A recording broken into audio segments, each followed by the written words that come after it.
Oi, pessoal, boa tarde, tudo bem? Bom, continuando aí a nossa trajetória, né, de videoaulas da disciplina de Legislação Aplicada à Informática, hoje nós vamos abordar a questão do processo eletrônico. Olha, queridos, uma das principais razões, eu confesso a vocês, né, da estratégia da instituição de adotar as disciplinas semipresenciais, especialmente no curso de Direito, foi justamente essa mudança de paradigmas que está acontecendo na nossa realidade como operadores do direito. E aí não falo apenas dos advogados, eu falo dos juízes, dos promotores, dos procuradores, dos serventuários da justiça, todos eles estão tendo que se adaptar a muito mais do que meramente uma estrutura processual digitalizada. O processo eletrônico não é só isso. O processo eletrônico ele tem várias características e isso, essa nova postura frente ao judiciário, ela exige de nós, profissionais do direito, competências e habilidades diferentes. E para vocês, operadores do direito, com certeza, ter estudado na Faculdade Batista com uma semipresencial tão bem estruturada como a nossa vai fazer toda a diferença no trabalho de vocês. Então, esse é um dos grandes objetivos da instituição. Eu espero que vocês, ao longo do curso, vocês adquiram essas habilidades e competências. E eu tenho certeza que quando vocês iniciarem o trabalho prático de vocês, vocês vão se recordar muito da Faculdade Batista e vão, de fato, reconhecer o nosso objetivo aqui, né, como educadores, que é muito mais do que transmissão de conhecimento. É a criação de um profissional habilitado para trabalhar na sua realidade, né? E quando a gente fala sobre processo eletrônico, eu comecei a nossa aula falando um pouquinho, né, sobre o que era e o que é. E eu sou uma profissional que pegou as duas fases. Eu peguei o processo físico, né? Então, quando eu formei em 2001, né? Mas já fazia estágio desde 98, fiz estágio no fórum, fiz na promotoria, depois fui para o escritório, que foi onde eu me destaquei mais, né? Sempre trabalhei com advocacia de uma forma assim muito coerente. Depois fui fazer assessoria empresarial e acabei me apaixonando pela gestão e aí vim parar aqui na Faculdade Batista como diretora da instituição. Então, é a minha trajetória profissional, eu tive a oportunidade de viver, né, a realidade do processo físico. Então a gente ia até o fórum, tirar os informativos, e aí ia até a vara, tirar foto. Quando não tirava foto, a gente transcrevia, tirava xerox dos autos para poder levar para o escritório, para poder preparar as peças, né?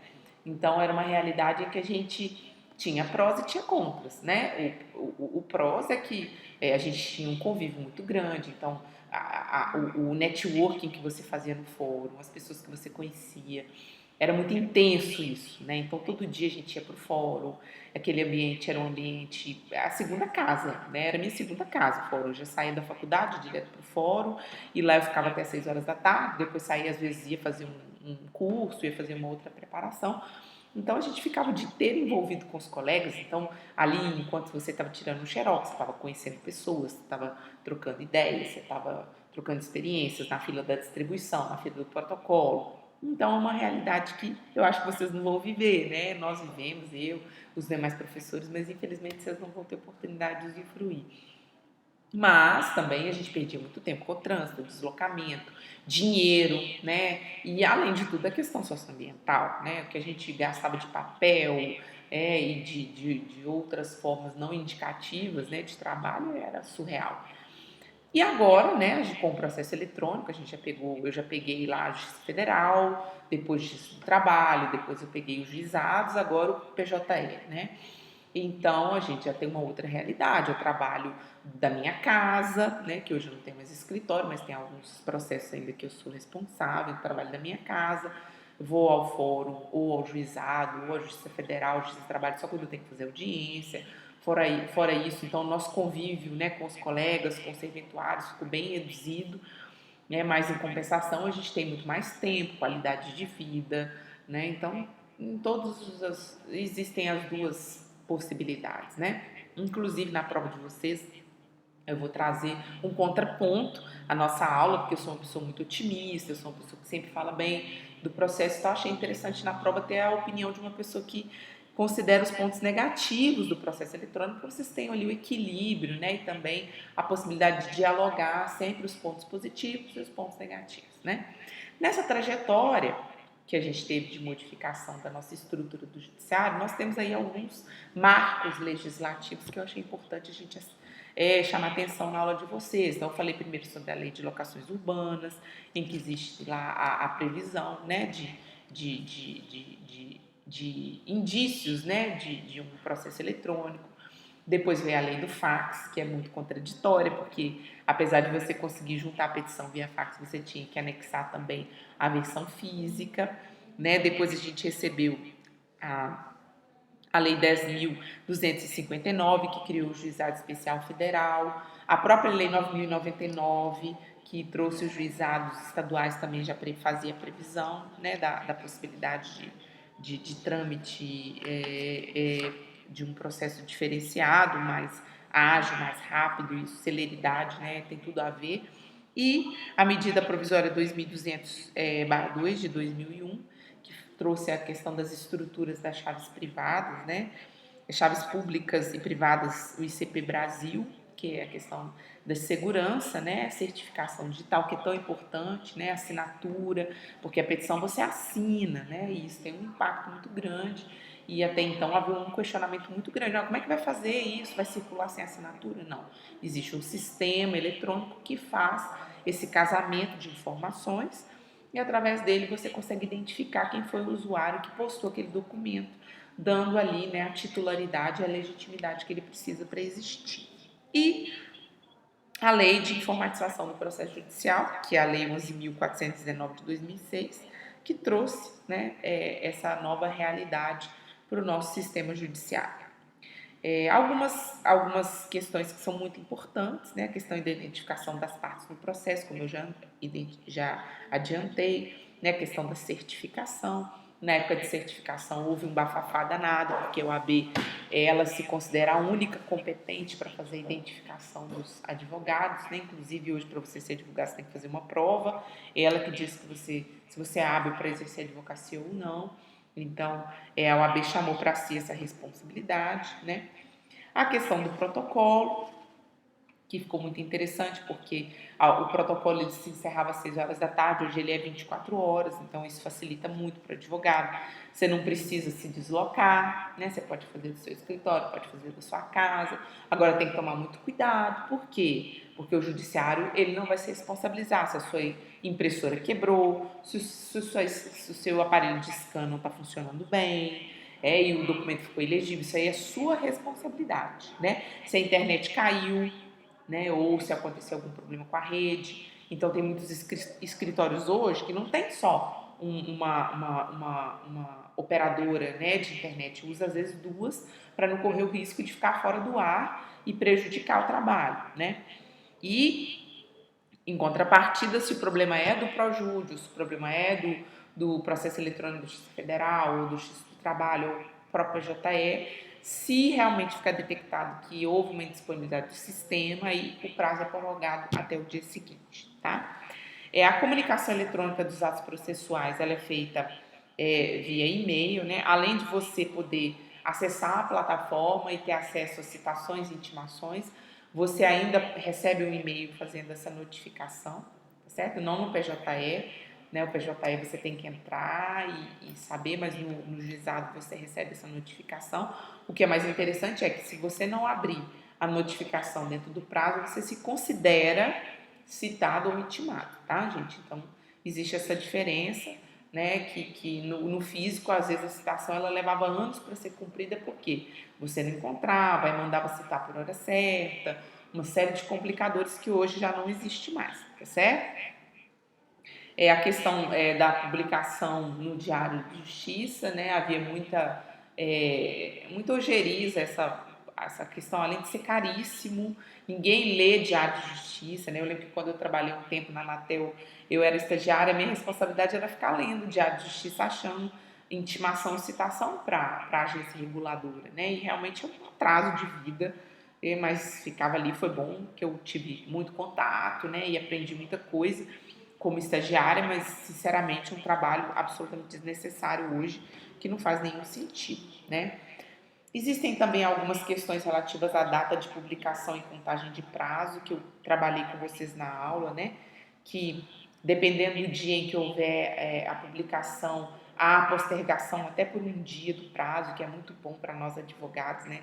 Eu falo com Débora que essa questão do prazo, ela se introjeta para a gente de uma forma assim tão absurda que hoje aqui na faculdade o pessoal não entende, assim, como eu tenho preocupação com essa coisa de prazo, meu Deus, é prazo, é prazo, é prazo, porque isso se torna algo muito inerente à nossa personalidade, sabe? Pontualidade, assiduidade são coisas que eu levo muito a sério. Por quê? Por causa dessa pressão que a gente tem durante a nossa carreira de que a gente não pode perder o prazo, né? O direito não socorre aos que dormem. Então, isso para nós. Eu aprendi no meu primeiro dia de faculdade, esse brocado latino, com o meu professor Jaime França, com o meu professor de leitura e produção de texto. Eu nunca mais esqueci, porque de fato é algo que ultrapassa a nossa carreira e começa a fazer parte da nossa vida, a nossa parte, a nossa forma de ser, né?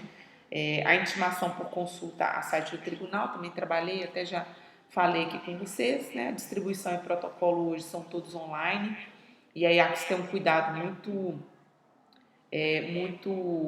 especial com a digitalização dos documentos.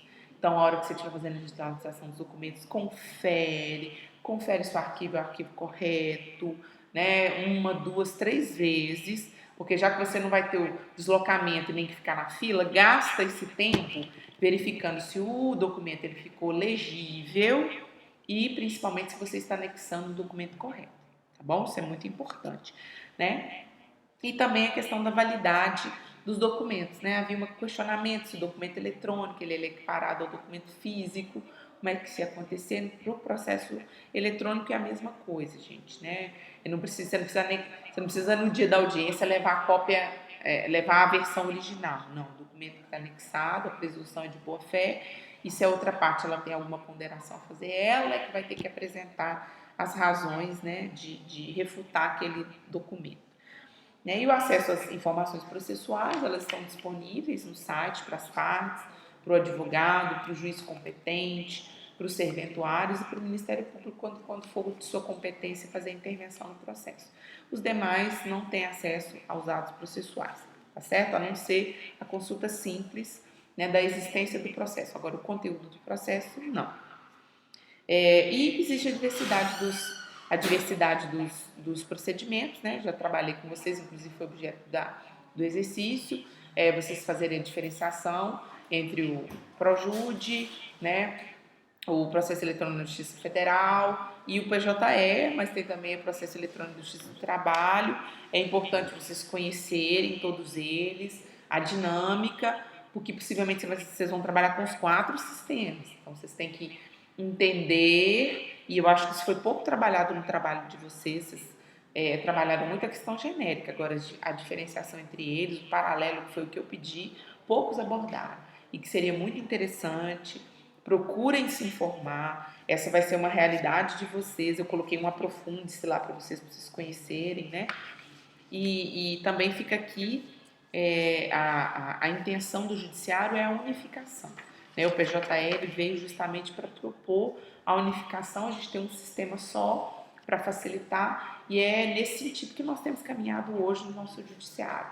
E é um afunilamento para nós termos um sistema só, e o advogado que dominar bem aquele sistema, com certeza vai ser alguém que vai dominar bem a arte da advocacia, que é uma arte, queridos.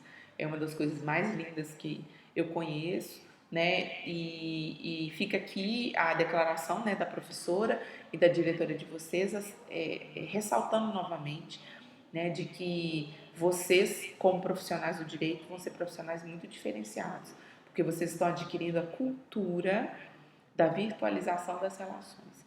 Isso é muito importante no trato e no trabalho, né? A etiqueta, a netiquette, eu trabalhei isso com alguns alunos, né? A etiqueta da internet, então como escrever, como se manifestar, como se portar. Então, muito cuidado com o que você posta nas redes sociais, muito cuidado com as declarações que você dá na internet, porque na internet a gente perde o controle das informações. Não é simplesmente tirar o conteúdo. A partir do momento que alguém pegou aquele conteúdo, ele pode reproduzir aquele conteúdo da forma e quantas vezes ele quiser. você perde o controle dessa informação. Isso é muito importante que você tenha ciência disso, tá bom? Espero que tenha sido um momento prazeroso para vocês, para mim, como sempre foi. Um grande beijo, fiquem com Deus, estudem bastante, a nossa prova está chegando. Sexta-feira é nosso encontro presencial, aguardo vocês lá e que tenha sido um momento de muito prazer no nosso estudo, tá bom? Um beijo, galera, com Deus, tchau.